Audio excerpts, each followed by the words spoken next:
Payne now of the USA.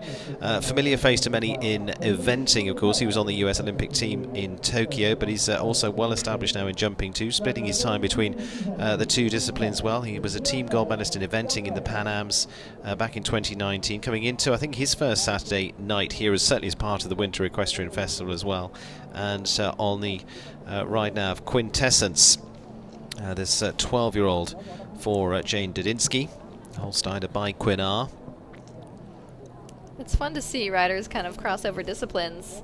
Like you said, normally we see him in the eventing. I know he's been doing climbing a little bit up into the National Grand Prix and some FEI classes. So, yeah, this is the first time I've seen him in a night class. Yeah, absolutely. Was placed in Aiken in the Grand Prix there last year on Split Rock Tour jumping there.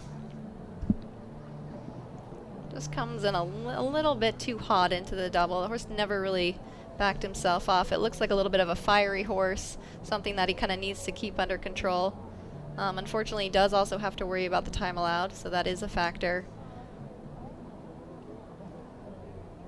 He's quite good riding these hotter, more thoroughbred types. Yeah. I think that is his preference. And again, for the world of eventing, that's what would come into that a little bit more as well. As you say, you might get a type that you like, but also, you know, you get into each discipline and go, well, but what works, you know? Yeah, exactly. I think he's used to riding those types, especially. But he's handling it really well. Just on the 4 at the moment. Should just squeak the time okay.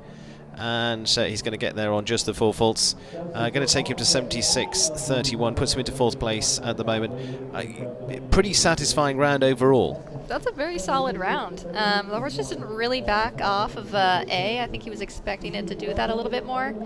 And then afterward, I thought he did a really great job of managing the control, but also the time allowed. You can see this horse kind of gets a little bit scooty with its canter, and he sits really still.